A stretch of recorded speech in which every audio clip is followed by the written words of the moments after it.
स्वामी दीपांकर जी, मैं आप ही के साथ शुरू करना चाहती हूँ, कहाँ जाकर रुकेगा? और ये दूसरा पक्ष बार बार पूछता है, क्योंकि जब फैसला अयोध्या का भी आया तो कोर्ट ने भी साफ कहा था प्रेसिडेंस के तौर पर इसको आप इस्तेमाल नहीं कर सकते। लेकिन सवाल है ये सर्वे कहाँ कहाँ, और सर्वे मान लीजिए हो भी गया, आपको पता चल गया कि यहाँ पर हिंदू मंदिर के अवशेष हैं, फिर क्या? अगर कोर्ट आपको रिलीजियस कैरेक्टर यानी धार्मिक चरित्र चेंज करने की इजाजत नहीं देता है तो फिर करेंगे क्या ऐसे सर्वे का? मैं समझता हूं अंजना जी, आपने बिल्कुल ठीक कहा, मगर अगर किसी की जिज्ञासा है ये जानने की कि वहां मंदिर था या नहीं, तो मैं समझता हूं कि अगर कानून का रास्ता किसी एक व्यक्ति के लिए खुला है तो दूसरे के लिए भी खुला होना चाहिए। और हम लोग बात तो संविधान और कानून की ही करते हैं ना। वो बात दूसरी है कि पूर्व की सरकारों ने हम लोगों को क्या दिया क्या नहीं दिया। किसी को वर्शिप एक्ट दे दिया और किसी को वक्फ बोर्ड दे दिया। अब सोचिए कि वो जिसकी धरती पर छू दे वो उनका हो जाता है, अगर जो हम जिज्ञासा जताएं कि ये हमारा है वो गुनाह हो जाता है। तो मैं समझता हूं कि इस पर इतनी अतिशयोक्ति होनी नहीं चाहिए कि कम से कम ये भारत है, ये भारत निसंदेह साझी विरासत है, मगर इसका अर्थ कभी ये नहीं हो सकता कि आप किसी एक को दबाएं, किसी एक को उठाएं, किसी एक का कहना सेक्युलर हो जाए और दूसरे का सही कहना कम्युनल हो जाए। और अगर जो स्थिति ये है तो चुनाव आपको करना पड़ेगा कि आप लोग चाहते क्या हैं। असद फलाई साहब, आपका क्या कहना है? देखिए, प्लेसेस ऑफ वर्शिप एक्ट 1991 का इंटरप्रिटेशन जब सुप्रीम कोर्ट ने भी किया था अयोध्या के मामले में, तो उन्होंने कहा था कि किसी भी धार्मिक स्थल के चरित्र को बदलने को लेकर उन्होंने कहा था कि मनाही है, लेकिन उसके धार्मिक चरित्र को जानने के लिए कोई मनाही नहीं। देखिए अंजना जी, पहले संभल वाले पे आते हैं कि एक्स पार्टी जजमेंट दिया गया है। अभी आपने कहा कि अगर किसी के अंदर जिज्ञासा है जानने की और कोर्ट ऑर्डर देना चाह रहा है तो दोनों पार्टीज को सुनेगा ना, या सिर्फ एक पार्टी की? कल को मैं क्लेम करूं कि ये जगह मेरी है और कोर्ट ऑर्डर कर दे कि ठीक है आपके हक में मैं फैसला करता हूं कि आप सर्वे करिए, भाई दूसरी पार्टी को भी तो सुना जाएगा। एक्स पार्टी जजमेंट पर आप 2 दिन के अंदर सर्वे टीम पहुंच जाती है, सर्वे कमिश्नर पहुंच जाते हैं, सब पहुंच जाते हैं, और इतनी आसानी के साथ आपने सारे के प्लेसेस ऑफ वर्शिप एक्ट को साइडलाइन कर दिया। देखिए, प्लेसेस ऑफ वर्शिप एक्ट क्या कहता है कि 15 अगस्त 1947 से के बाद ना तो आप किसी का चरित्र यानी आपने कैरेक्टर नौयत और ना ही उसको आप डेमोलिश कर सकते हैं। अगर कोई मंदिर है तो मंदिर रहेगा। मिसकोट कर रहे हैं आप, मिसकोट कर रहे हैं। ये नहीं कहता है कि चरित्र जान नहीं सकते, जानना नहीं, सुप्रीम कोर्ट चेंज नहीं कर सकते। हाँ, चेंज नहीं कर सकते, चेंज नहीं कर सकते और ना ही उसको डेमोलिश कर सकते हैं। तो जब सर्वे की बात आ रही है तो सर्वे करने का मतलब ही यही है ना कि आप कहीं ना कहीं चिंगारी डालने की कोशिश कर रहे हैं उसके अंदर से। ठीक है, सर्वे क्या चिंगारी है साहब? सर्वे क्या चिंगारी है? चूंकि आप ये अजमेर शरीफ में आप ही का है पिटीशन है सर्वे कराना। मैं यहाँ आप लोगों को बता दूं कि जो भी हमने याचिका अजमेर कोर्ट में डाली है वो एकदम कानून के अकॉर्डिंग डाली है। हमें कानून हमारा फंडामेंटल राइट है, कोर्ट जाना हमारा अधिकार है। हम कोर्ट गए और कोर्ट में जो हमने साक्ष्य पेश करे, माननीय जज साहब ने बहुत सारे साक्ष्य हमारे सुने और हमसे भी पूछी। ये याचिका कम से कम 2 महीने से हमने डाली है। 2 महीने पूर्व याचिका डाली थी, उसमें कुछ ना कुछ कमियां रह जाती थी, वो सारी कमियां हमने पूरी की। जज साहब ने वर्शिप एक्ट पे भी बात कही, तो वर्शिप एक्ट के बारे में भी हमने जज साहब को समझाया और बहुत सारी चीजें उन्होंने कहा कि अब 800 साल बीत गए, अब क्यों आए हो, उसका भी जवाब उनको दिया। आप कैसे आए हो, उसका भी जवाब दिया। और जो भी काम इस देश में हो रहा है, जो भी सर्वे या पूर्व में संभल का भी सर्वे हुआ, वो भी कानून के तहत ही हुआ।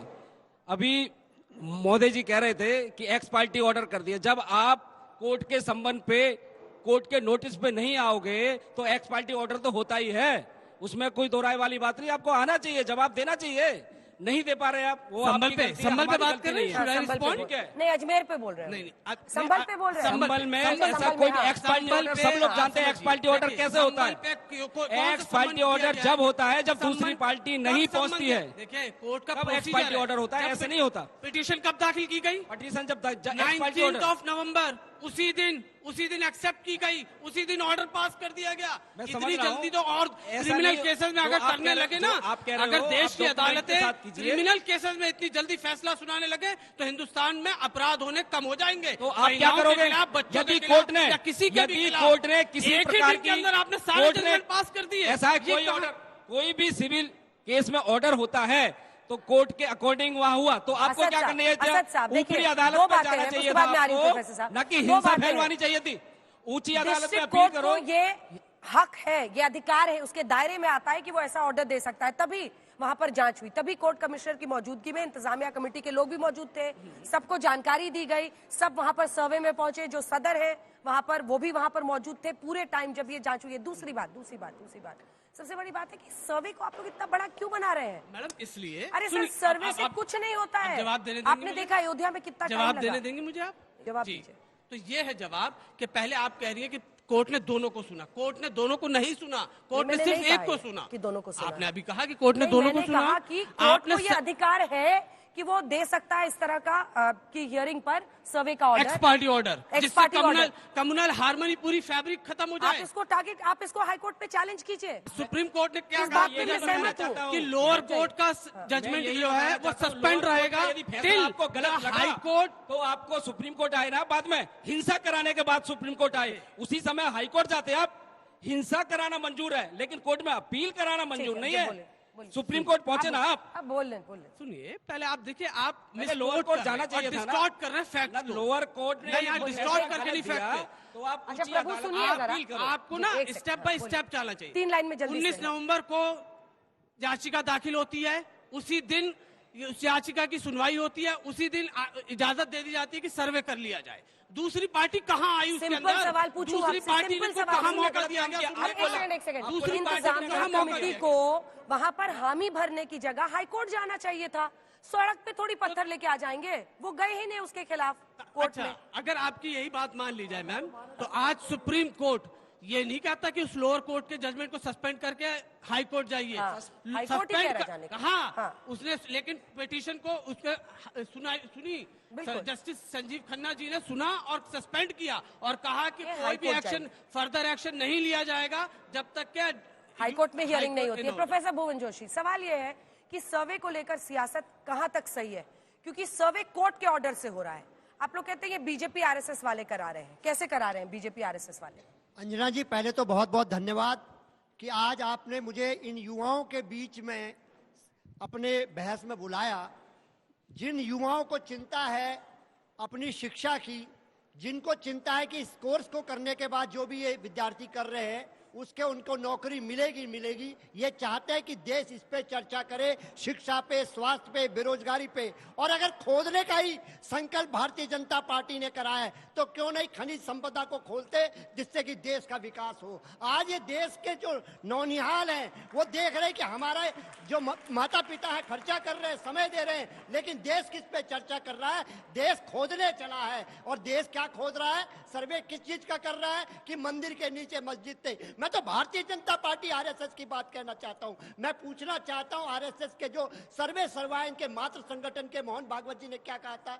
मोहन भागवत जी ने कहा था कि हर मस्जिद के नीचे मंदिर खोदना ठीक नहीं है। जो सोशल फैब्रिक है इस देश का, ये निश्चित तौर पे उसका हनन है। देश आगे बढ़ना चाहता है, विश्व कहां पहुंच रहा है और हम लोग मंदिर मस्जिद खेलने में व्यस्त है। ये देश को देखना है कि देश के युवाओं का भविष्य को आप संभल कहां के ले जाना सर्वे चाहते पर हैं। तो अखिलेश यादव जी प्रश्न खड़े कर रहे हैं, तो आप अपने नेता को ही चैलेंज कर रहे हैं। मैं तो पूरे देश के लोगों से पूछ रहा हूं। और नेता ने क्या कहने का काम करा है? 23 को जो रिजल्ट आया है, 24 को उसकी जो चर्चा ना हो भारत में या विश्व में कि किस प्रकार बंदूक की नोक पे चुनाव कराया गया, किस प्रकार लोकतंत्र की हत्या करी, उसको छुपाने के लिए ये सर्वे किया जा रहा है। क्या जरूरत थी? एक बार सर्वे हो चुका था, उसकी रिपोर्ट हो चुकी थी, सब मल गए, उसकी रिपोर्ट जमा होनी थी। क्यों देश को झोंक दिया गया? 5 जो मासूम मारे गए, आपको पता है ज्ञानवापी में कितने दिन सर्वे हुआ है? ज्ञानवापी में कितने दिन सर्वे हुआ है पता है आपको? मैं आपको उसकी अभी आपने मैं पूछ रही हूँ, एक सिंपल सवाल है जी। आप आए हैं ना एक टॉपिक पे डिस्कस करने। जी। ज्ञानवापी में कितने दिन सर्वे हुआ है? मैं कह रहा हूँ ज्ञानवापी पे जो रिपोर्ट जमा है सर 90 दिन।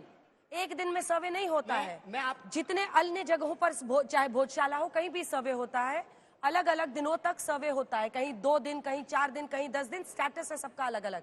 एक दिन में रिपोर्ट दायर नहीं होती है, डेली रिपोर्ट दायर होती है सर्वे के बाद। अंजना जी। ये चयन किसका करा गया? 23 तारीख के बाद 24 तारीख को सर्वे आनंद फानन में दिया गया। सुप्रीम कोर्ट की आज की आपने पढ़ी? क्या पुलिस प्रशासन को कहने का काम करा उन्होंने? क्या पुलिस प्रशासन को क्या हम कोई कठिन लाइन जारी करेंगे क्या? ये पुलिस प्रशासन को भी आज चैलेंज देने का काम सुप्रीम कोर्ट ने करा है। इसकी आड़ में क्या है, क्या छुपा है, ये देश और प्रदेश जानता है। सिर्फ इतनी सी बात मात्र कहना चाहता हूं कि अगर कोई एक व्यक्ति कोई अपनी जिज्ञासा बात रख रहा है तो सोशल हार्मनी बिगड़ जाएगा। यार गजबे बात करते हो दोस्त। तब नहीं बिगड़ा जब 90 में नरसंहार कर दिया, तब नहीं बिगड़ा जब केरल छोड़िए और आगे बढ़ जाइए तो बांग्लादेश में आज क्या चल रहा है, तब कहीं नहीं बिगड़ता सोशल हार्मनी। एक हल्की सी याचिका या एक याचिका या कहूं कि एक प्रश्न पे हार्मनी बिगड़ जाता है। अगर हार्मनी इतना कच्चा है ना दादा, तो ये कहना बंद कीजिए कि ये भाईचारा कथित, ऐसा भाईचारा होता है कि जिसमें भाईचारा बनता रहे। गजब नहीं। लेट मी कंप्लीट, आप बोलिएगा। ये नौनिहाल का बात किया, चर्चा किया, बहुत अच्छा है नौनिहाल। क्या नौनिहाल को ये जानने का हक नहीं है कि उनके पूर्व में क्या रहा है या नहीं है? बात खत्म हो गया यार। अब देखिए, इन्होंने कहा कि सोशल फैब्रिक इतना कमजोर नहीं है कि एक सर्वे से सोशल हार्मनी या सोशल फैब्रिक बिगड़ जाएगा। तो मैं अरे बोलने दीजिए बारी बारी से। दीपांकर जी बहुत ही वेदों के और सब चीजों के जानकार हैं, ज्ञानी हैं जी। पंचतंत्र एक बहुत मशहूर किताब है, पुरानी संस्कृत की है। उसमें कहा गया है कि 3 चीजों को कभी भी छोटा नहीं समझना चाहिए। एक कहा चिंगारी, एक कहा बीमारी और दूसरा कहा दुश्मन। तो ये जो सर्वे हो रहे होते हैं ना, ये चिंगारी है। ये चिंगारी कब आग में तब्दील हो जाएगी कुछ पता नहीं है। यहीं से शुरुआत होती है। ये बात समझने की जरूरत है। जल्दी बोले फिर आगे होती है। हाँ रुक जाए, अभी रुक जाइए। नहीं, अभी 2 लोग बोले भी नहीं है, रुक जाइए। बोले सर। देखिए, ये देश में धार्मिक तांडव हुआ। जब लोग यहाँ पर राष्ट्रद्रोही धर्मद्रोही लोग आए तो 1-2 नहीं, करीब 3200 प्रमुख मंदिरों को तोड़ा गया और मंदिरों को तोड़ करके तथाकथित कई ढांचे बना दिए गए। हद हो गई साहब। अभी आप भविष्य की बात कर रहे हैं। जो बच्चे बैठे हैं, इनको ये भी जानने का अधिकार नहीं है कि हमारे पूर्वजों के साथ क्या हुआ था, हमारे मठ मंदिरों को कैसा तोड़ा गया था। हम जान भी नहीं सकते हैं। अभी आपने कहा दूसरा पक्ष को पूछा नहीं गया। अंजना जी, देखिए, सबसे पहले तो यहाँ बच्चे आए हैं, युवा हैं, देश का भविष्य है। इनको ये भी पता होना चाहिए कि इस देश की जो मुख्य चीजें हैं उन पर चर्चा हो। इस देश में इन्हें ये भी पता होनी चाहिए कि करीब 20 लाख से ज्यादा मंदिर हैं हिंदुस्तान के इन 30 स्टेटों में और 5 टेरिटोरियम्स में। अरे भाई, उस हर मंदिर को संभाल लीजिए। इस देश में व्यापार के लिए, नौकरी के लिए, रोजगार के लिए। लेकिन सरकार एक एजेंडा और टारगेट पर लेकर चल रही है। आखिर वो टारगेट और एजेंडा क्यों? अगर आपको जाने, देखिए सुन लीजिए, तमिलनाडु में, अकेले तमिलनाडु में 3 लाख से ज्यादा मंदिर हैं। और मैं समझता हूं कि इस लोकसभा में एक भी चुनाव की सीट सरकार को नहीं मिली। तमिलनाडु के लोग और भाग्य भक्त जानते हैं कि सरकार का एजेंडा क्या है। काटो और बांटो, काटो और बांटो। ऐसे देश नहीं चलता। आप कुछ समय के लिए सत्ता तो पा सकते हैं। 1932 में एडोल्फ हिटलर ने भी यही काम किया था और 45 तक आके फिर चला भी गया था। और क्या शुरू हुआ था? मैं ये बताना चाहता हूं कि पीयू की रिसर्च के अनुसार हिंदुस्तान में नहीं बल्कि इंडोनेशिया में सबसे ज्यादा मस्जिदें हैं। हालांकि भारत में भी, चूंकि यहाँ हिंदू, मुस्लिम, सिख, ईसाई, बौद्ध, पारसी सब लोगों को समानता का अधिकार है और ये भारत का संविधान सबको समानता का अधिकार देता है। किसी का एहसान नहीं है, सबके लिए। कुछ हो रहा है। उसके बाद भारत में भी करीब लठ नहीं, पत्थर नहीं चलाए हमने, तलवारें नहीं चलाई, बंदूकें हमने नहीं चलाई। 6 लाख मस्जिद मैं कह रहा हूं यहाँ भी है। इंडोनेशिया के बाद भारत का नंबर दूसरा आता है। जब यहाँ की जो सामाजिक समरसता है, यहाँ के हिंदू, मुस्लिम, सिख, ईसाई, बौद्ध, पारसी, 2014 से पहले जब से देश आजाद गले काटते रहो और देश आजाद एक वास्को डिगामा साहब आए थे गुजरात से, उन्होंने कराया था। तो फिर उस हालात को मत बदलिए, आप बेसिक अप्रोच पे जाइए। दिबांकर जी भी जानते हैं। आप ये देखिए कि हिंदू, मुस्लिम, सिख, ईसाइयों में आपके जो बाल काटने वाले, जो मिस्त्री, बुग्गी वाले, पिंचर वाले, कहीं राम, रहीम, सलीम, श्याम, नंदू, मोहन, ये एक फैब्रिक चला रहा है 1947 के बाद, देश जब से आजाद हुआ है। आप उसको क्यों खत्म करना चाहते हैं? आप भारत को विश्व गुरु बनाने ले जाएंगे तो फिर भारत का संसार की भौगोलिक स्थिति जानिए। 57 इस्लामिक कंट्री है। बांग्लादेश के बाद रहने वाला सलीम ही गले काट रहा है वहां पर। 139 क्रिश्चियन डोमिनेटेड हिंदुओं की महिलाओं को बुर्का पहनाने के लिए बेबस कर दिया वहां पर बांग्लादेश में। कंट्री, हिंदू राष्ट्र संसार में एक भी नहीं है। महाराज जी, चारा बन के नहीं रहने वाले और कहिए कि भाईचारा बराबर का होता है। नहीं, भाईचारा बराबर का होता है। एजेंडा ना चलाएं आप। और हमारे दीपांकर जी हमारे दोस्त भाई भी हैं। मैं तो इनसे अनुरोध करता हूँ, पर्सनल भी कहता हूँ कि भाई अगर लड़ना है तो फिर हिंदू राष्ट्र एक तो बना लो। लेकिन चूंकि इनके खोखले वादे हैं, ये खोखले नारे हैं, सिवाय इसके कि झूठ बोलो, बार बार बोलो, जोर से बोलो, रोज बोलो, और कुछ नहीं करते।